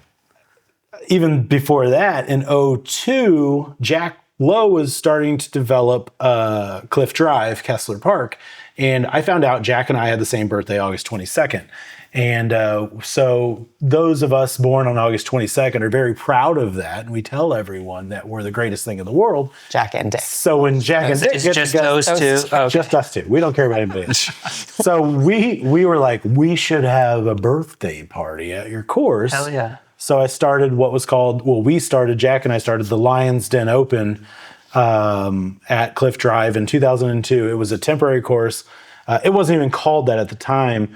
It was just 13 guys showed up. Jack and I went out and set up all 18 baskets, and we had a birthday party. The next year, we called it Lions Den Open. We got discs stamped up and made for it. 75 people showed up, and we were blown away. Why Lions Den? I feel like that my great grandfather was part of the Lions. So, no, that was the porn shop off of... That's not what my grandfather. that was the Lions Den. So the Lions Den Open came from the fact that him and I are both Leos in the astrological chart. And I'm sure the Lions Den is like a veterans thing. yeah, so, well, yeah. It's also the porn store on also- the way to either way on It's a I-70. super store. There's I one don't either know way. that much about it, but course I not. hear it's super, and it's a store. But no, so all the cliffs at Cliff Drive, it reminded us of a Lion's Den. Sure. So we call it the LDO, or the Lion's Den Open. And we did that so we started in '02. I think the last one we ran was in 2016, and we missed probably 3 years. So we did multiple years. We had live music. 2 bands would show up. We'd get a lunch and dinner caterer. Wow. We had mini disc golf. We had disc golf. It was a party all day. And at some point, we started getting like 260 people show up to this thing. Wow. It became the biggest, most anticipated event, I believe. I mean, that's, clouded vision, obviously, a little bias here because I'm the greatest thing that's ever lived. But You had a great time. I hated it. I worked my ass off, and Jack Lowe would get Jack had a great time. Okay. And Dick was stressed out. And the rest of us just had a every really good year I'd have to find out how many had Jack Lowe home. Now, if he were here, he'd say, I was never that drunk, but he would fall asleep in his truck. He would be out by 11 in the morning. Done. So it was a stressful event for me. I loved the attention, don't get me wrong, but it was stressful. So at some point in time, I had to end it. But that was kind of my first stint in running events. But then '09, kind of go back, I was like, well, I have this experience with the LDO and the DUI, which is the Down Under Invitational. I started picking up because Pete Cashin no longer was going to run it. And I think I took that over in '08. It was pretty early. 7, 08. That was the first thing I remember you did. Yeah, so I religiously ran that. So I had some experience in some non-sanctioned fun events with drinking and debauchery. And it was in '09 that the Worlds came around and they needed a TD. So I stepped up and ran the Wide Open. And it was like eye-opening to me to bring in all these players. I think I had mentioned earlier, I believe it was Paul McBeth came because he wanted to see the courses that were going to be at Worlds, he was a 17-year-old punk with long hair, and his dad would bring him out from California, and everyone was like, "Who's this little kid?" And he was just ripping it up, you know. So it was kind of cool to see that that side of it from a tournament director standpoint. So then it was just over after that, and I was running everything I could. I was running leagues at the time. I was running all these organized events, and then it was in 2014 that Jack Lowe and Rick had been kind of running the wide open with other cast characters, Tavish, Dan Cashin, and some other people in Kansas City. That they were all kind of just broke down, and like everybody gets burnt out. If you're a tournament director, you get burnt out. Anyone who says I don't get burnt out, they're lying to you. There is a depression that goes on with running tournaments, especially at this time because there was no money. You were losing money most of the time. And so anyway, so 2014 came around, and we were a national tour event. So a lot of people don't know Kansas City Wide Open was the very first national tour event when the PDGA started that in 2001, I believe, if I'm correct. And we were the very first event picked by the PDGA to be on the national tour. Okay. And we were the longest running event with the national tour. So all the best players in the world were here every year, year after year, year after year. So we were very blessed in Kansas City with disc golf, and still are today, obviously. But probably because of the Midwest. Des Moines gave us a run for our money. They did. Well, 04 Worlds that Becky They hosted the very first Pro-Am combined Worlds. Right. And we were the second, right? And the largest until Emporia did it a couple years later. But yeah, so 14 came around, national tour event. This was the biggest pair of pants anyone could put on. And I stepped up again. I said, I'm ready. And I did it 14, 15, 16. It was national tour event 2 of those years. And I got the invite to USDGC in those years. So I got to play that in 14 and 15. Okay. Wow. How was that? USDGC? Yeah. Greatest experience of my entire life. It showed me Jonathan Poole. I go now with Grip. I've been there every year. It is amazing where it is today. But even at that point in time, it was eye-opening what a tournament could be. The beauty of it, how much they cared about you as a player coming there. It wasn't about putting on golf. It was about showing you, giving you an experience. They fed you every meal, breakfast, lunch, dinner. There were coolers full of water, Powerades all the time. They had tents set up, hospitality tents you could go in. That was my first experience with anything of that scale. And I remember in 14 going and coming back with a million ideas. And then in 15, I traveled with Scott Reek, who actually helped me in 2016 run the Wide Open. We did I was the TD of record. Well, I was the event organizer, and he was the TD of record for the NT. So I was the TD of the amateur side. And we came back. We had a 15-hour drive home from South Carolina, and we had a million ideas. And I was like, Scott, we got to run this event in 16 and make this thing huge. And so I learned a lot from Jonathan Poole and what he was doing. And it made me want to reach for the sky. And unfortunately, I got burnt out, and 17 came around, and Scott really wanted to run it. And I just kind of said, you know what? I'm tired. Those 3 years were a lot. It takes a lot out of you. There's a lot of tears that happen. I can't tell you how many events I would end, a big one like a Wide Open, and the next day just break down crying. I mean, it was a depression you'd go through because there's so much that you would put into as a human, your heart and soul into something that you're trying to give an experience to people. And they talk about that a lot. Even like people who make it to the Super Bowl, like they've spent their entire lives like really getting, and it's just such a monumental thing, right? That when it's finally done and over, like they can actually just like finally let it all out. Sure, it's like a pretty emotional thing. And I don't think people really realize is when everyone's gone, when all the lights are out and the event is over, you're alone. Yeah. It is the loneliest experience you will ever have. To have that many hundreds of people looking at you, and expecting you to give them this experience of an event. Yeah. And then all of a sudden you're alone and everything's quiet. It's a weird, surreal experience that only a TD can understand after it's all said and done. So, Because are you sitting there like, did I give them what they wanted? Are they happy? Like, what's going through your minds during that sure, I time? learned a long time ago that you can't make everybody happy. You can't make anybody happy, really. You can't make everyone happy. No. I didn't care about the detractors, the people who were upset. I only cared about the people who had a good time. Yeah. And not that I wanted obviously I did want the accolades. Oh, you're the best. Yes. I love that. I feed off of that. Sure. But, you're always going to piss people off. Of course. So piss them off. I'm going to ask more to use this question, though. I'm curious because I feel like that's more a Leo-based It could be. perspective.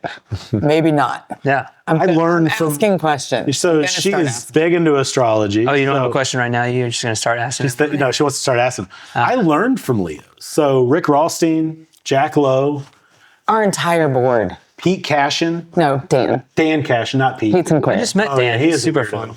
Dan Cashin. Dan's amazing. These are the people that, I looked up to and learned from. And they were the ones who taught me everything I knew about running disc golf tournaments. And I learned the most from Rick and Jack, though. Rick probably taught me how to run a tournament. Jack taught me how to stand up in front and talk to people in a tournament. So it's kind of a The bullpen wanted to know if you had any funny Rick stories.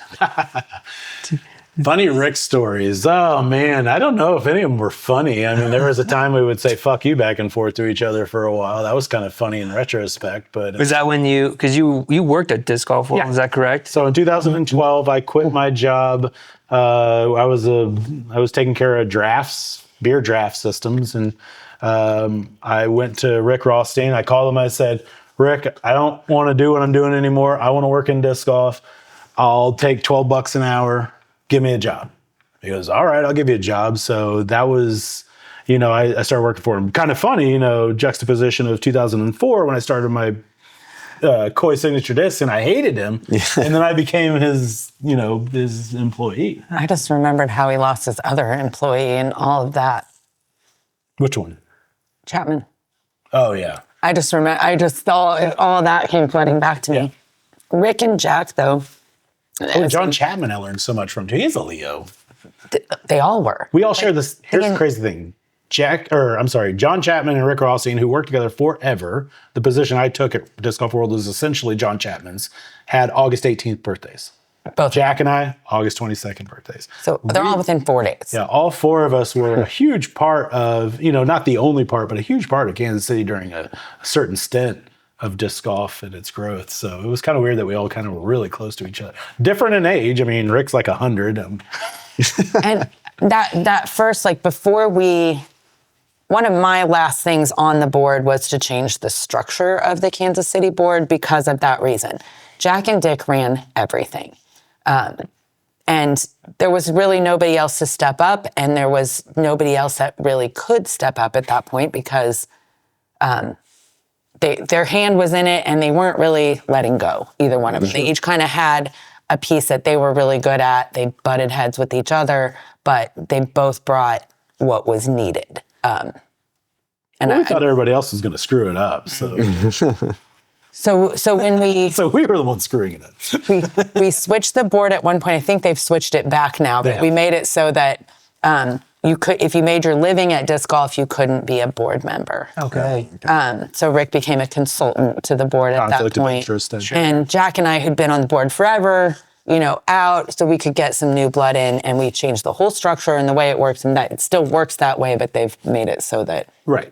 they took that part out. But that was really to get us out, because at that point, and that was my initiative, because at that point there were people that wanted to come in and do stuff, and They're probably thirsty like you were in the beginning. And you get burned out.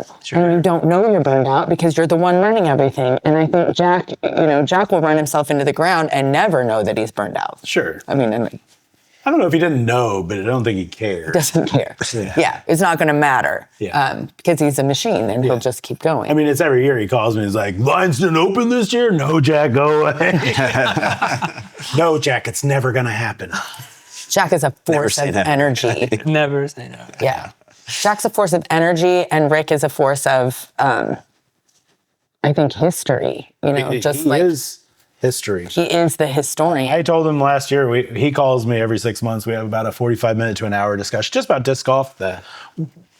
Are both of our visions of it. I mean, like I said, Rick is the father I never wanted, but I love Rick endearly. Is that a word, endearly? It can pass. I had a rule, no big words, and I've already screwed that one up. All right, Endearingly. so endearingly, thank you. That sounds so much. I do have a funny Rick, though. It's not funny. It's funny. Sorry. Every Monday morning, Rick is notoriously bad mood. I mean, just he's a curmudgeon. He likes to point out what's wrong, and he's very Saturnian. He's going to tell you the problems. I used to get on the phone with him every Monday morning, right when he got to work, and listen to him complain about whatever happened for like an hour. I'd just put it on speaker and prep food or whatever, listen to him the whole time. And then by the end of it, he would come down to, okay, well, I'm going to go do something. And I swear I kept so many people from getting yelled at just by listening to him every Monday morning. Yeah. You can vent on me. It's okay. And what do I care? I'll listen to anybody bitch all day. I don't. So tell the bullpen I don't have any funny stories, or I've forgotten them all because they probably have something else laced in with them that made me mad at some point. Well, I think everyone's got kind of a funny story. I mean, we're just learning about all this. I didn't know. I heard of Disc Golf World. I'd never been there or anything like that. So it was the Mecca, man. This is where Scott and I are. We're late into the game, right? So it's fun to hear this stuff and just be like, okay, like we don't know. So I was just like, we need to talk about these bags. Yeah, sure. Like these grip bags, like this was not being sold when I got into disc golf. So like walk us through like these bags. Yeah. So I mean, that's actually a good segue into Disc Golf World. Grip started as a college thesis project by Justin Atwater Taylor in 2008 at KU. And then he had partnered up with now current owner and co-founder David Allen.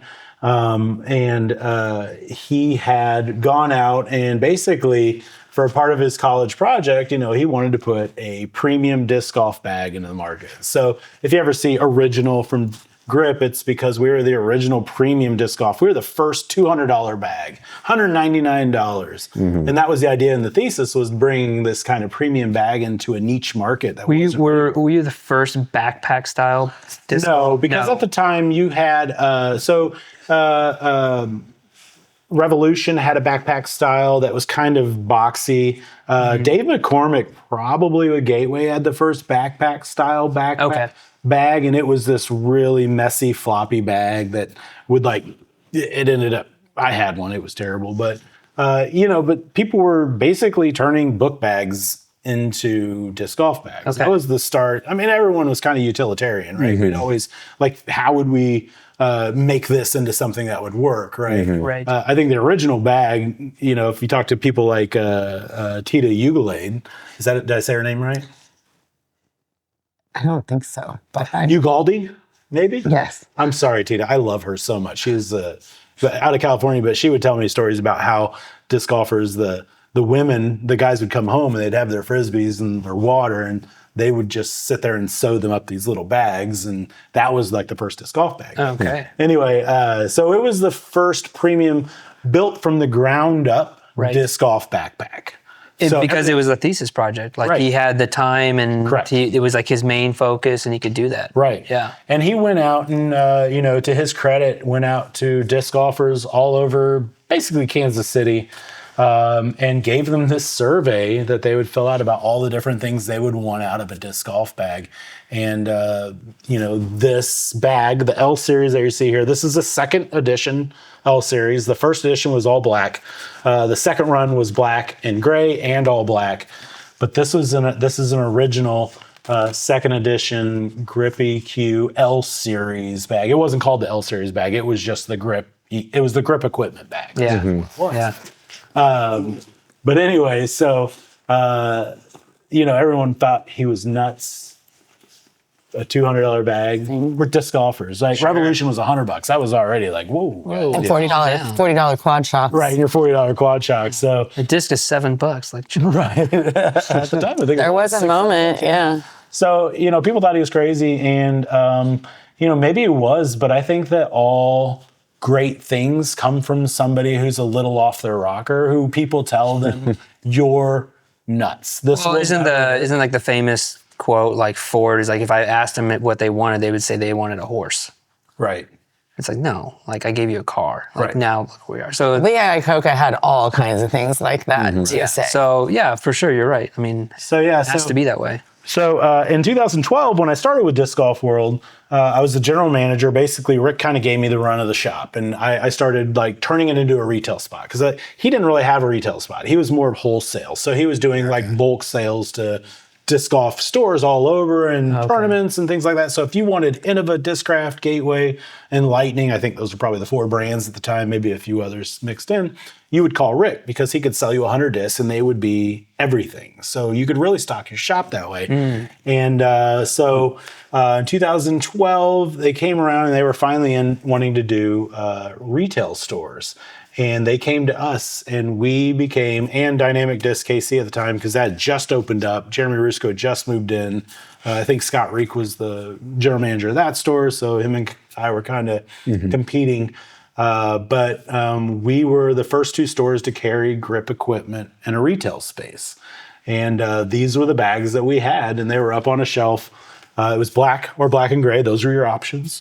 And so it's kind of cool how it came around that, I had worked my way up doing events, doing all these different things, then working for Rick, and then being the first person to sell a grip bag to another person that wasn't online, and to now being the director of sales for grip equipment. So I've been involved with this bag in some way, shape, or form since it got to the retail side of things. Right. So I manage our retail store, so it makes sense. That's one of the reasons I got hired, just because I had the experience of being a part of that and understanding the retail manager, owner side of things, to just give a breadth of new ideas and things to that. So, that bag came out, and I see people with this bag today. It still holds up 15 years later. It's amazing to me. And then a real quick story. So this is the L series, and then right here in front of us, this L series that you see here, feel free to pick it up if you like. This is a really cool story. So there are only about 20 of these made. At the time, Grip had made probably about 60 total of these bags, but 20 were pink, 20 had a lime green embroidery to it, and 20 had black. We called it murdered out, was the big term in those days. Yes. People still call it that. But those 3 colors are the only ones available. It was the first thing that got away from the classic black on black, black on gray. And so these were made, and there was a contest with retail stores. And if you sold the most grip bags, you got 1 or 2 of these in your shop. I can't remember exactly how many it was. But Dynamic Disc and Disc Golf World were the beginning of retail stores with grip bags. So of course, we sold the most. So both of us got 1 or 2 of them. And this one was actually bought from Dynamic Disc Kansas City by Tyler Mattoon, who recently was just on our group page for Kansas City Disc Golf, said, "Hey, I want to sell this for $45." And me, now working for Grip, knowing exactly the story behind it. I don't even think David knew the story at that time about this bag, because it was just so rare. And again, only 20 made, and he's like, "Oh, $45 for it." I'm like, "I'll be your Huckleberry." Dick, how much do you want for this bag? It's not for sale. It was disgusting when I got it, but I took it and I bathed it. Quick lesson for all you grip fans out there: if your bag ever gets dirty, take it home, take all the side panels out, take the back panel out, a little Dawn dish soap in a warm bath, and soak it for 2 or 3 hours, then rinse it 3 or 4 times and hang dry it, and it will look brand new, just as this one does. You guys could probably attest to it. It looks pretty new. Good. Pretty new. This bag was gross when I got it. But yeah, so kind of cool little story about that bag. No, that's awesome. But that was kind of our start. And then, let's just fast forward to this last year. Yeah. And then obviously, we got the PX1, the evolution of these 2 bags. I'm just going to do this for your kind of viewers here, just to show the size difference in these 2 bags. For sure. It's just really cool to see where we came from. This was huge back in the day. People say, we don't need all these discs, and now we're, you can rock like 34 discs in this thing. So, Anyway, just kind Play of all there's three still courses players at out there. At Smithville. Yeah. There's still players out there that don't think that's big enough, oh yeah, for sure. It's which is wild. yeah, and that goes against everything that I believe. Yeah. In disc golf, I think minimalization is the key to being a great disc golfer. Not, I mean, I don't think John Jones believes you, but No, but I've never seen him throw. What do you got? 50 discs? Yeah, I've seen him he throw. carries at, I think he carries around 40. To be fair, he said 50. To be fair, I play down under with him a lot, and you throw like 3 discs. But Yeah, yeah, I've never yeah. seen him throwing it. I've seen Yeah. Condor. Well, down Condor. under. Down under's not fair. I know. Yeah. But that's when I see I him. said he was not fair. I only see him play on short-wooded course, but yeah. Right. But anyway, yeah, it's still kind of cool just to see that evolution of where we started to where we're at today. And, Oh, yeah. obviously this has gone through so many iterations over the years. But, it's a cool company to be a part of. I'm very fortunate to be here. But, people always ask me, how did you get into this? How'd you get a job with Grip? How'd you do this? And I tell them, I volunteered for 20 years and gave my life to disc golf. I said, I don't need the money. Just, I lost more money than I ever made. And I just loved the sport. I bled disc golf for so many years that I think that, David and Matt saw what I was doing out there and just pushing to be that. And I think that they just said, yeah, you're the guy. We want somebody who loves this sport as much as you do. And well, Merry Christmas. I was going to say this anyway, but when he got this job, I mean, I've seen you get excited about things millions of times, but I have never seen you so happy. Like, Yeah. It's going to make me tear up just because it was everything he'd ever wanted was just right Yeah. there being offered. And it's really cool. Absolutely. I mean, that you get that. I asked those guys for 12 years before I got the job. Every year I'd say, when are you guys going to hire me? You're winning and I will sell this product. I know this product. I love this product. There's no one out there who's going to do it like I'm going to do it. Let me out there. And actually when they interviewed me, they reminded me, they're like, you've been asking us every year for 12 years. Every year. So, I really believe that you can manifest things within the universe if you really focus your attention solely on what you want. Imagine yourself in that position. It's not just saying, I want to win the lottery. You have to imagine yourself as a billionaire. You have to imagine yourself waking up in the morning, walking around that house, if that's really what you want. And I think that's what I did with Grip is I imagined myself on tour. I imagined myself talking about bags to people. So, I'm so comfortable now going out, and I was from the day one, just let's talk. Let's talk about Grip. I'll tell you everything I know. Yeah. We talked about this on the last one. Like That's what was ringing through my head. I'm like, we literally, because we were asking Alex Moss, I was like, how did you all of a sudden you're just like in Torn Label as a brewer? Right. And you just mentioned it's your increase your luck surface area. So it's what I'm doing. It's what I'm going to do. You're constantly putting yourself in the position. You're constantly having that conversation 12 years in a row. You're just broadening your luck surface area that eventually it will absolutely happen. Right. Yeah. If you just keep going after I it. think that was my path. I'll even say beyond luck, you engage your soul energy and you start bringing in that the universe wants you to have it too. It's a whole different level because then it's an exchange. It's not just you being offered something. It's, Well, and like naturally, right? Like with that being, well, if the universe, that means like even the people around you know you want it, then the people around them know you want it. Like it's sort of just and orbits. if you include the things they want too in that exchange, everybody's resources get used. No, you're definitely the right guy for sure. Yeah, and I put myself in the position by being the de facto kind of Grip sponsor guy. Like if you had an event and you wanted a Grip bag, I knew the guys. You know, like they came to me. They didn't know who Matt and David were. They didn't know who my bosses or now my bosses. Well, they kind of like it like that. I know. Sorry, guys.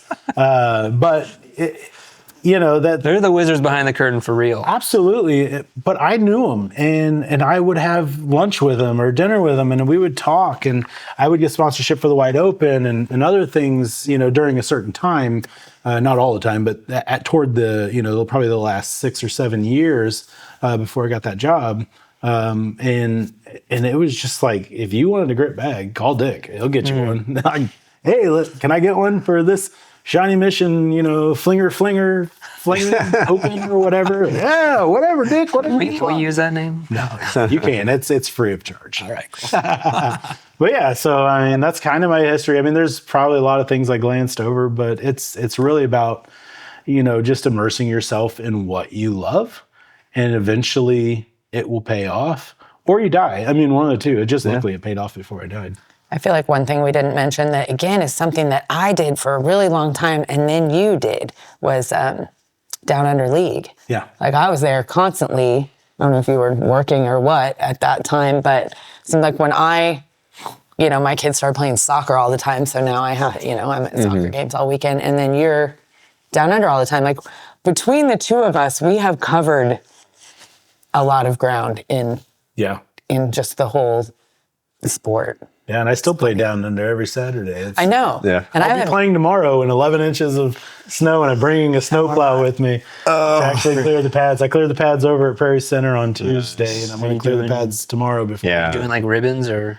I will. Most people don't. They're stupid. I want to keep my Frisbees. I like to keep them, so I'll do it. And everyone's like, "Oh, it affects the flight," and I'm like, "Are you having fun?" It's down under. It's down under. Your choice is affect the flight or lose the disc golf. Right. I mean, that's gonna. I think we can adjust for a ribbon. You're like almost as likely to lose your disc in the leaves down there. Probably gonna ace more. Ooh. I like to call aces for things like that. Yeah. Ribbon ace. There you go. If I get a ribbon ace, that'd be sick. Call me. That would be sick. I won't be there, so call me. I will. I got my snow boots. I want to talk about this disc before we Yeah, this kind is of just a close random it. It's thing. random, but I mean, we had a White Whales episode, and I watched that episode too. That was great, by the way. Okay, cool. Did someone want to talk about this thing that's on the I table? mean, I will. Yes. So this is an AMF, yes, the bowling AMF Voight glow-in-the-dark disc. This was Crazy John Brooks' disc. It's 187.9, I'm reading it upside down, grams. It is very heavy. It is heavy. It is Wasn't a mix. probably one of the oldest disc golf discs I have in my collection. It just happened to be in one of the bags I brought, and I forgot I even had it in there. Oh, wow. But, back in the day, you see this little line here, if you can, but back in the day. I'll take a picture.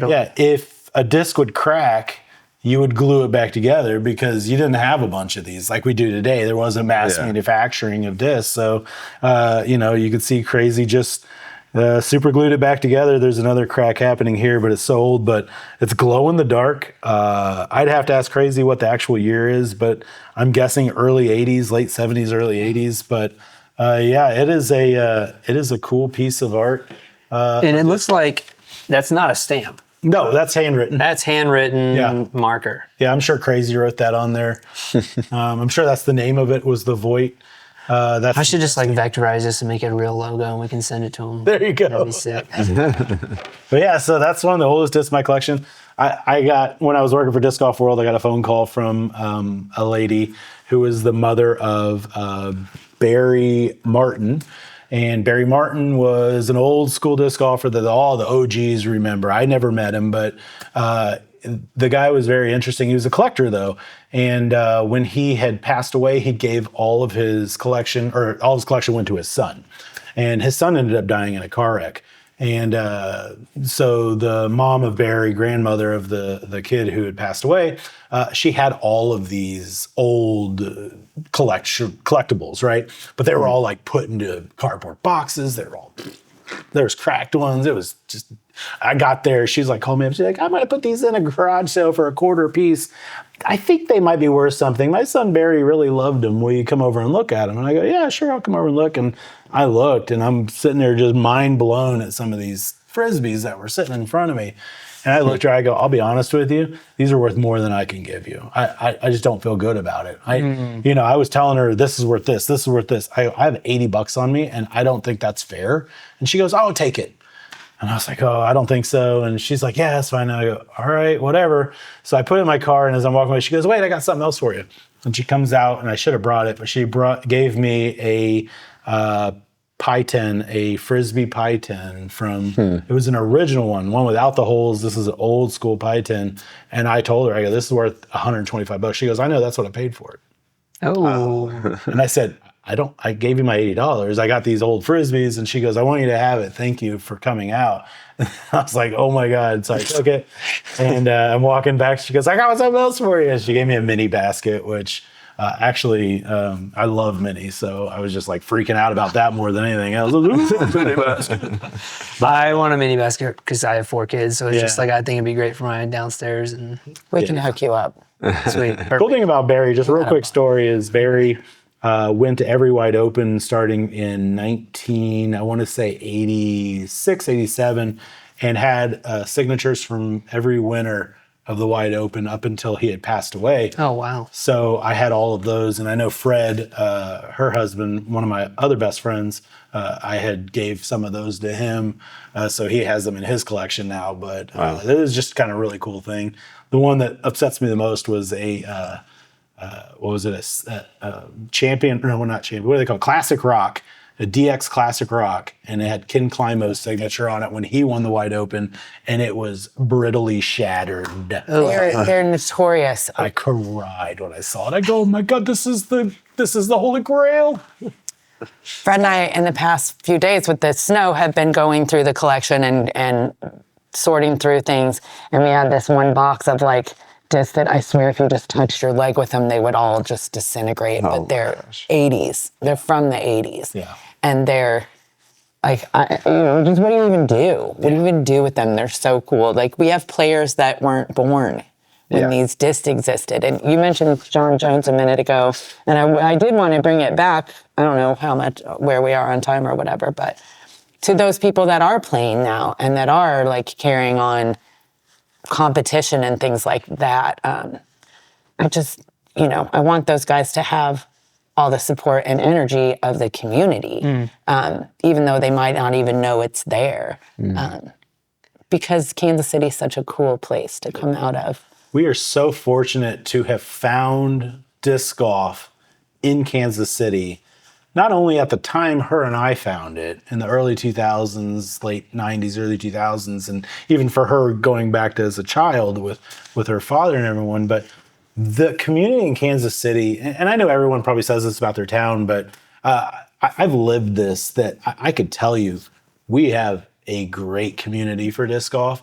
It is a strong community, one that has brought the best players in the world year after year after year. Yeah, we've had some breaks, but even now with Jerry Patterson, what he's done with the Wide Open to bring it back to a Disc Golf Pro Tour event, to see all this. I mean, we are so blessed in Kansas City to have beyond. It's incredible. And grip comes from, Lawrence, Kansas City area. We distribute out here in Kansas City. Justin's Justin's a Leo. Yeah, there was so many. There's just so much stuff coming out of Kansas City, and a part of it that we're just blessed to have this. So. Yeah. Well, I did have one more question. It was about, and I think this kind of wraps into the community aspect, but there is the team challenge. Yep. Kansas versus Missouri. Yep. You were captain this year, right? She lives in Missouri now.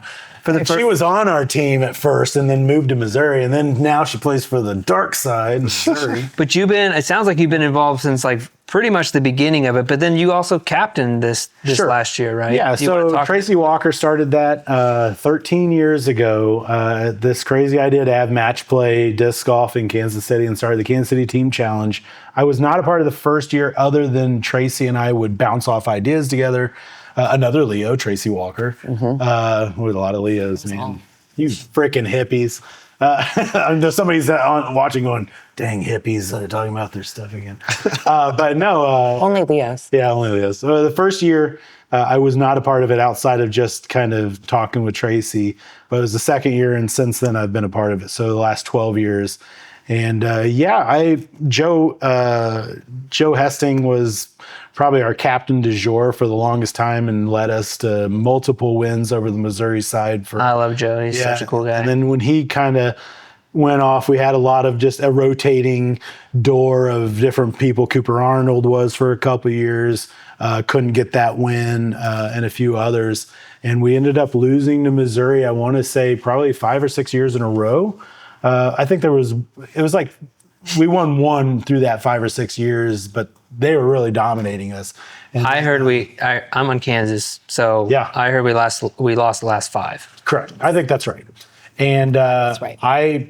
I just finally got sick of losing. And I just said, I'm going to take over captainship this year and I'm going to bring it back. And, John Jones has been the captain for several years now on the Missouri side and done a great job in leading his team. And I just, sorry, John, I'm just smarter than you. And no, I'm just kidding. No, I'm not. And I'm not. And I kicked his ass. What happened was What happened was. This is a team sport, right, Dick? It is. It is. And I kicked his no, I just put the energy into it. It's like this thing I talked The energy was definitely there. I had envisioned winning, and I took that. bad energy. There was bad energy. Oh, it was wonderful energy. There was bad energy on the Monday night prior to this event. How was that? Olathe League. The Missouri team yeah. came out to play at Olathe League, and then somehow found out that it was a It was a test run. whatever it was, like they were whatever it was, we weren't going to be able to practice the way we wanted to Oh practice. no, it was a PDJ league. It had already been a PDJ league. Well, we didn't know that. We were Missouri They all people showed coming up. out there, so we all show up and we're going to play, and then there is this, and so then we're not. So then everyone decided not to play, but nobody came over. I think I came over and said we're not playing, but we all just went another way. Fred stayed and played with you guys. Well, Fred had to try to qualify along with Kevin Corbett and a few others. They had to qualify. It was a qualifier. So they did that. We went over here, and then like the whole Missouri team was like, we're in trouble. Like people were mad. Cade was mad. There was a whole thing. So it was bad energy going into They didn't want a PDGA rating on a course they had never played before. I don't care about my rating. Make me 800, 900. This is where Dick is smart. He knows these things. Didn't matter. All I know is our practice got really screwed up, and nobody. So bad energy on their side because they didn't pay attention to the fact it was a PDGA league. They showed up all hot and heavy, ready to go, and then they found out. We're like, oh. So they put their tail between their legs and they ran off and played by themselves and yada, yada. And then we kicked their ass. Bryn was a big part of that. I appreciate you coming in, and he was a captain's pick for us. Yeah, you brought me in, so thank you. I knew your skill level. I knew where you were at, and they didn't. So I think that was a huge advantage for us, along with a few other players that John didn't know. And there's a lot of young kids on our side. Landon Carver, big shout out to Landon Carver. This kid's 16, 17 years old, and they didn't know him at the time, but everybody knows him now, and he's now our club champion, I think. I mean, the kid's just... Oh, that's cool. He is a phenom, and I'm so excited to watch his career. And, I love him and his father, David, and, I'm excited for him. So anyway, but yeah, Kansas is awesome. Missouri sucks. But it is a big Kansas City community event. Like I was surprised, not surprised. I think I kind of knew about it, but when I just didn't really realize how much it meant to people. And it wasn't necessarily, I don't think it was necessarily like I know your perspective on it, but I don't think that's the most people's perspective. They just think it's this amazing thing where we come together and I'm meeting people that I think I've seen you before, but I'm not as wrapped in. We're still kind of getting involved and stuff, but it's like, I just remember being, wow, this is a really big deal to this community. And it's wild. I think it's mostly just because it's coming together. 2018 for you was when you started? No, I started 2015. You said 2018. 2015, 2018. Okay, that's what I was just making sure. Yeah, but we're fairly. So what's your guys' origin story? We got another hour. I will say that we talked about his already. For an event that costs no money, that pays out no money, the best players in Kansas City on both sides of the state line live for this event. Yeah. Mm-hmm. This means so much to so many people for different reasons. Right. For the competitive side, for the communal side, for all of these different reasons. It is just amazing. And what's funny is the people looking out, or people on the outside looking in, don't know what's going on. They think it's the cool kids club, but these are qualifiers. You just have to play really well to get in. I mean, it's not like we're trying to be, invite only. We only want the, you nerds. We don't want you in. I mean, that's not like that. It's just such a cool event. To qualify means so much to people.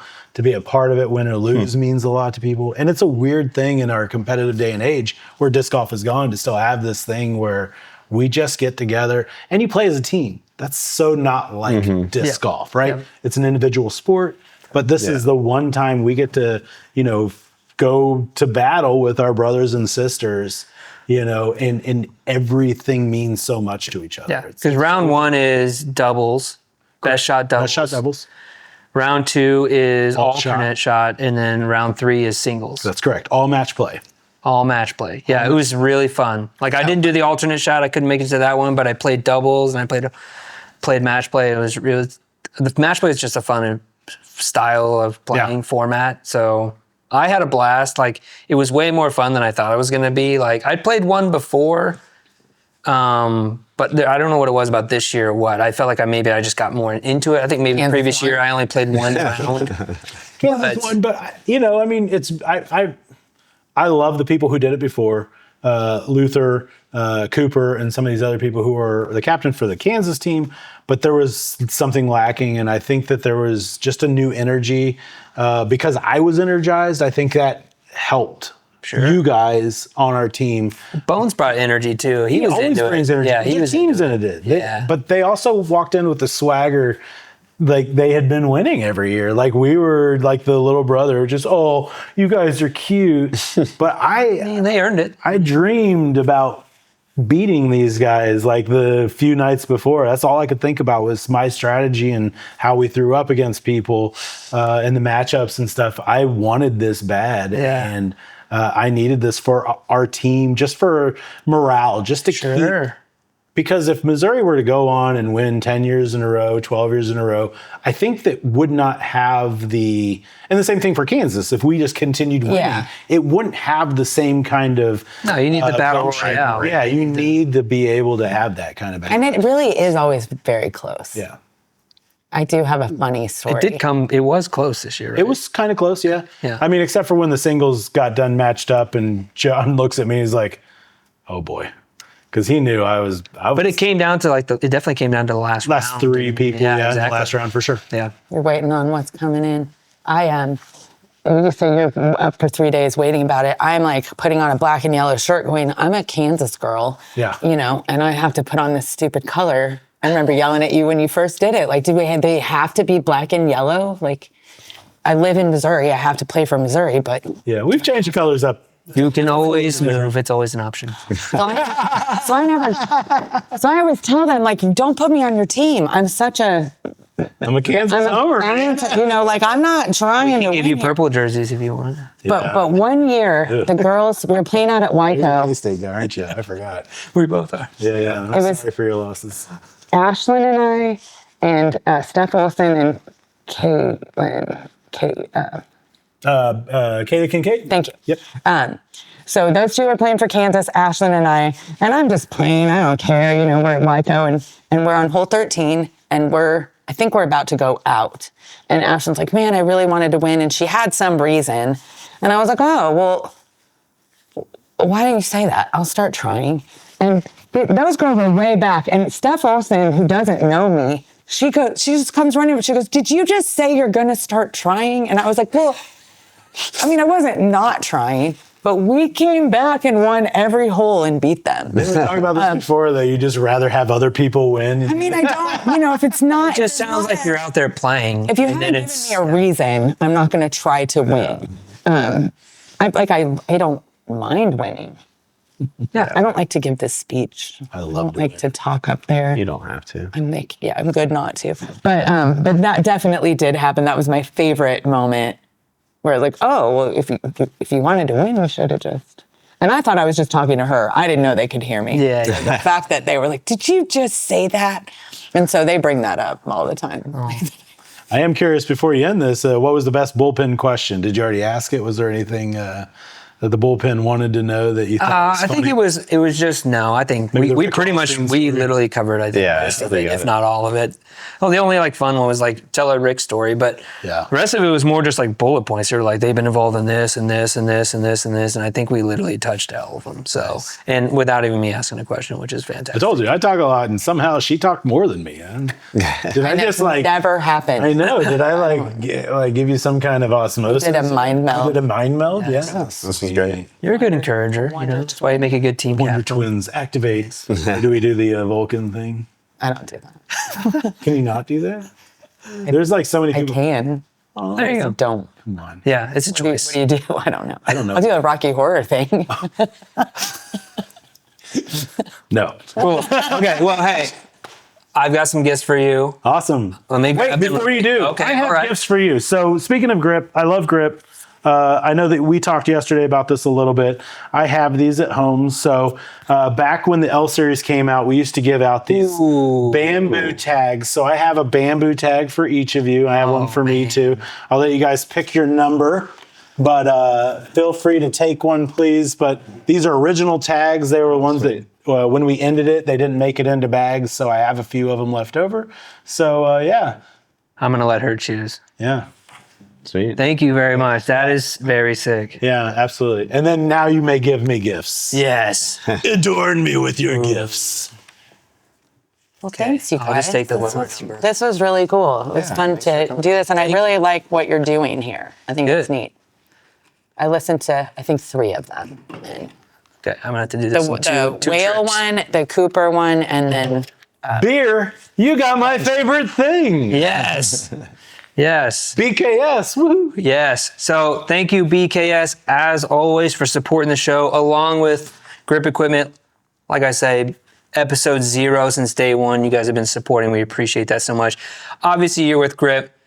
I was like, he can have anything he wants to Grip. Like, I need to find him something else. So I reached out to Alex, and I was like, we got Dick Parker on the show and Tavish, and you guys are good friends. I believe his girlfriend, pseudo wife, is painting your house. I mean, Supposed to you be guys here are. today, but because of the snow we got last night, we moved it till next But week. Yeah, she's painting my house. He was just like, I got you. So here we go. We got some BKS Oh, these are my pint favorite glasses. I don't know what this shape's called, They're but Pilsner glasses. I love them. They're there great. you go. So you both get one. Alcoholic, obviously. Thank you, Alex. Thank you, BKS. Thank you, Alex. Brian. put it in the cabinet so you can use it. when you come over. I love this. It looks like they got some new beanies. Perfect time for the weather we've got here in Kansas City. Juliet, this is coming home for you, honey. Yes, these are so nice. Oh, I do like that. That's Perfect. Never mind. I'm getting both of them. And we got a nice variety mix pack here. great. So when you're ready to get back on the train, Dick, Yeah, these will yeah, be waiting yeah. for you. So I'll be cracking these open for the Chiefs playoffs game here in 2 weeks when I start drinking again. And yes. yeah, I appreciate it, guys. Thank you so much for having us. Thank you for coming on. Enjoyed it. Yes. Yeah. Thanks for telling all the stories. It was really fun. I've total history lesson here. Yeah, I'm sure we'll get more and more Kansas City history. It just seems like Yeah. that's the Yeah. there's so much there, and it's really Next fun. time we'll talk about the connection between BKS and the Kansas City Wide Open and some of the things that we've done for the last few years as well. I Yep. think there's so much to talk about. Yes. Like I said, Kansas City, all roads lead to Kansas City in disc golf, and both of us we're just so proud to be a part of this community. And thanks for having us. True. Absolutely. Well, thank you very much. All right, guys. Peace. Have a good one.